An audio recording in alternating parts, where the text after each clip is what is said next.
Assalamualaikum warahmatullahi wabarakatuh. Nempangkan wastapun Adi Nevantina Permata Jingga di kelas 12 F Tilu A. Abdi berasal dari sekolah SMA N2 Tamusakan. Di sini Abdi menjelaskan resensi buku yang telah dibaca berjudul Surat-Surat di Jepang 2 karya Aji Prosidi. Ini dia covernya.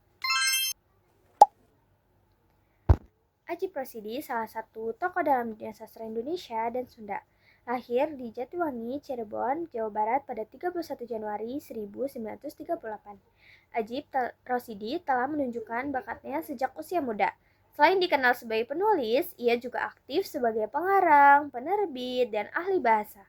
Karirnya yang cemerlang di bidang sastra membawanya ke Jepang pada tahun 1980, di mana ia dipercaya menjadi guru besar tamu universitas ternama.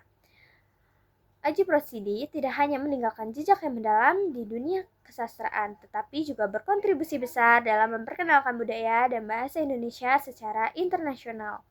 Buku Surat-Surat di Jepang 2 ini ditulis oleh Aji Prosidi saat ia berada di Jepang.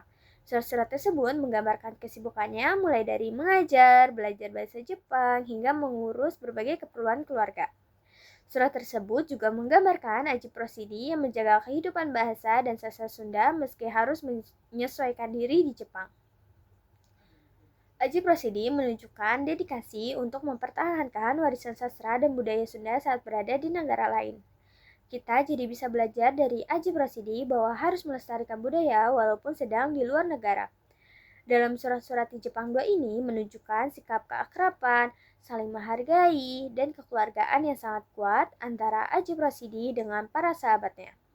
Walau berjauhan komunikasinya tidak putus, jadi kita harus dapat mengerti sikap kekeluargaan dari buku ini. Aji Prosidi juga membahas pelestarian budaya tetapi juga masih menyesuaikan dengan perkembangan zaman. Maka dari itu, kita dapat melihat bahwa Aji Prosidi melihat budaya sebagai sesuatu hidup atau dinamis. Dalam buku ini juga tidak hanya berisi informasi, tetapi juga disisipi oleh kenangan dan rindu. Sehingga para pembaca pun sangat senang jika membaca surat ini atau membaca buku ini. Buku ini mungkin kurang menarik bagi orang yang tidak mempunyai latar belakang kebudayaan daerah Sunda, karena bahasa yang digunakan menjadi tantangan bagi pembaca.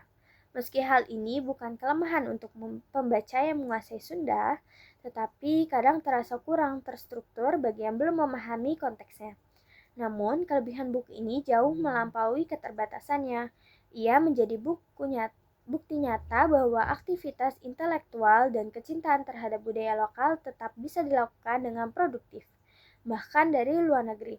Buku ini layak diapresiasi sebagai bentuk dokumentasi perjuangan seorang budayawan yang konsisten, gigih dalam menjaga eksistensi sastra daerah di tengah arus modernitas. Setelah membaca tulisan Aji Prosidi dalam buku ini, saya merasa terkesan karena di dalam buku ini tidak hanya menjelaskan tentang kebudayaan Sunda, tetapi juga terdapat kerinduan dan kekeluargaan yang sangat kuat. Di dalam cerita ini juga Aji Prosidi sangat menghargai sahabatnya yang menunjukkan bahwa persahabatan juga penting bagi Aji Prosidi.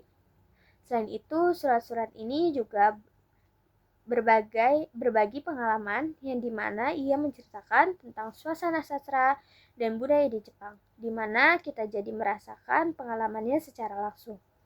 Aji Prosidi juga menuliskannya dengan santai dan tidak kaku sama sekali, sehingga yang membaca menjadi senang karena ia sering menyelipkan kenangan dan rasa rindu.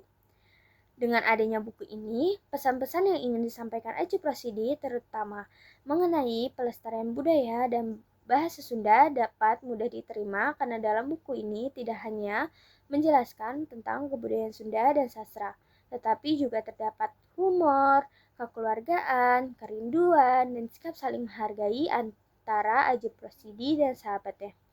Jadi kita tidak hanya dapat informasi mengenai budaya dan sastra, tapi kita juga dapat belajar untuk saling menghargai dan tetap komunikasi, entah itu bersama keluarga ataupun sahabat, jika kita sedang